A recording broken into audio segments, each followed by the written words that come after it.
So today we are going to discuss the topic diversity in living organisms. So today we are going to continue the word that is the basis of classification. देखो बच्चा, last video तक हम लोगों ने क्या discuss किया था? Last video तक हम लोगों ने डिस्कस किया था that what is meant by the word diversity, what is meant by the word classification. Classification का मतलब हमने पढ़ा था that is grouping of organisms into groups and सब ग्रुप्स. भैया ग्रुप और सब ग्रुप में ऑर्गेनिजम्स को डिवाइड कर देना. अब मैंने एक बेटर ऑप्शन लिया, I moved on to a better option. मैंने क्या किया? क्लासिफिकेशन का प्रोसेस किया and I classified these organisms on the simple basis. आपको एक बहुत सिंपल सा तरीका समझना बेटा, आपको अपना दिमाग में डालना है. मैंने इन सारे के सारे ऑर्गेनिजम्स में क्या करा? मैंने इन सारे के सारे ऑर्गेनिजम्स को एक ग्राउंड में खड़ा कर दिया, ठीक है. और उन ग्राउंड में मैंने क्या करा? मैंने कहा भैया देखो, अब मेरे को सोचना था कि मैं कैसे क्लासिफाई करूं. So I started with the most simple and most basic way. मैंने बहुत सिंपल और बहुत बेसिक वे से स्टार्ट करा. I classified the organism into two. मैंने ऑर्गेनिजम्स को दो में क्लासिफाइड किया.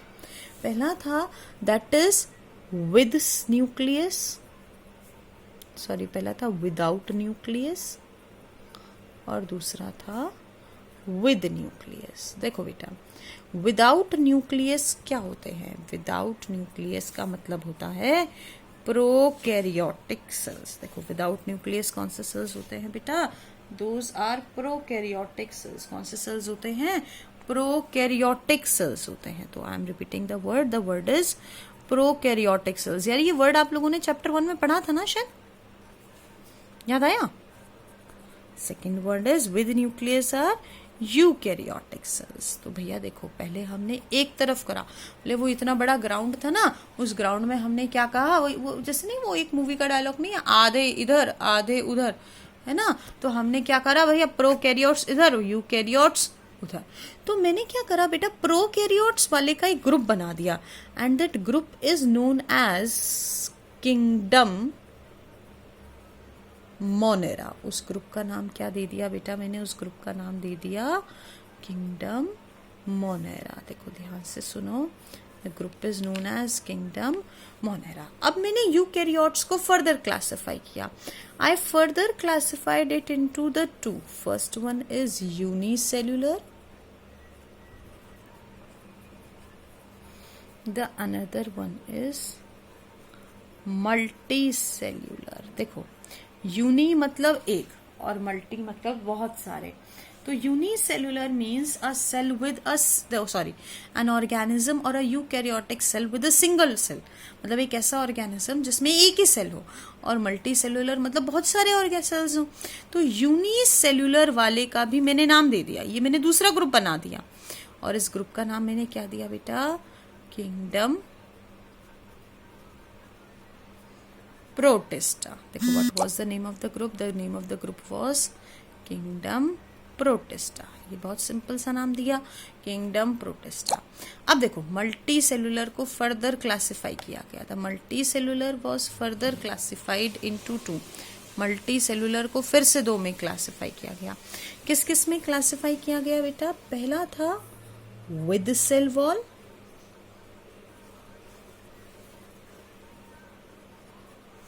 और दूसरा था विदाउट सेल वॉल. देखो पहला नाम था विद सेल वॉल और दूसरा नाम क्या था? Without cell wall. देखो हमने दो नाम रखे. पहला नाम रखा विद सेल वॉल. देखो जिन ऑर्गेनिजम्स में सेल वॉल थी उनको एक तरफ, जिनमें सेल वॉल नहीं थी उनको एक तरफ. देखो सेल वॉल वालों को एक तरफ, सेल वॉल वाले के बिना वालों को एक तरफ. और मैंने क्या कहा? अच्छा तुम विद सेल वॉल वाले हो तो तुम भी फर्दर दो में क्लासिफाई हो गए. पहला देखो फर्स्ट क्या कहता है? फर्स्ट वर्ड कहता है वे they don't perform the process of photosynthesis. क्या तो वो प्रोसेस ऑफ फोटोसिंथेसिस परफॉर्म करें या फिर वो प्रोसेस ऑफ फोटोसिंथेसिस परफॉर्म ना करें. तो पहला कहता है दे don't perform photosynthesis. Photosynthesis perform नहीं कर रहा. और दूसरा वर्ड क्या कहता है? दूसरा वर्ड कहता है दे आइदर परफॉर्म फोटोसिंथेसिस. क्या कर रहे हैं भैया? फोटोसिंथेसिस को परफॉर्म कर रहा है. They perform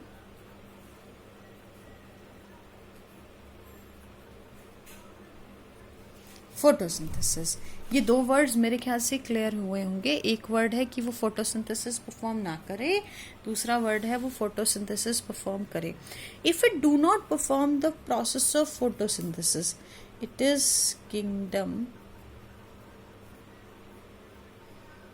fungi. ये कौन सा किंगडम है बेटा? किंगडम फंजाई है। और अगर ये फोटोसिंथेसिस परफॉर्म करे, तो यार सबको पता है अगर कोई फोटोसिंथेसिस परफॉर्म करता है तो उसको क्या कहते हैं बेटा? It is known as plants. क्या कहते हैं बेटा?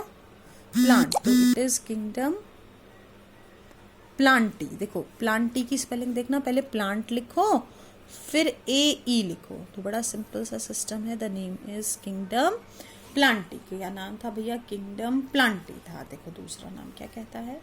नेक्स्ट कहता है विदाउट सेल वॉल। अगर सेल वॉल नहीं है तो दे आर किंगडम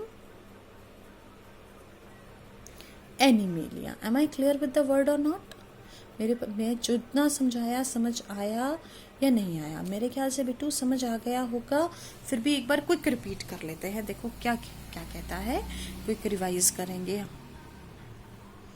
देखो एक बार मैं फटाफट क्विक रिवाइज करवा रही हूँ। सबसे पहले हमने कहा कि we are going to start with the word diversity in living organisms. हमने कहा कि भैया डाइवर्सिटी इन लिविंग ऑर्गेनिजम्स में what is the basis of classification. तो हमने क्या बेस रखा? विद न्यूक्लियस और विदाउट न्यूक्लियस। ठीक है। दूसरा हमने क्या रखा भाई? अब क्लियर हुई?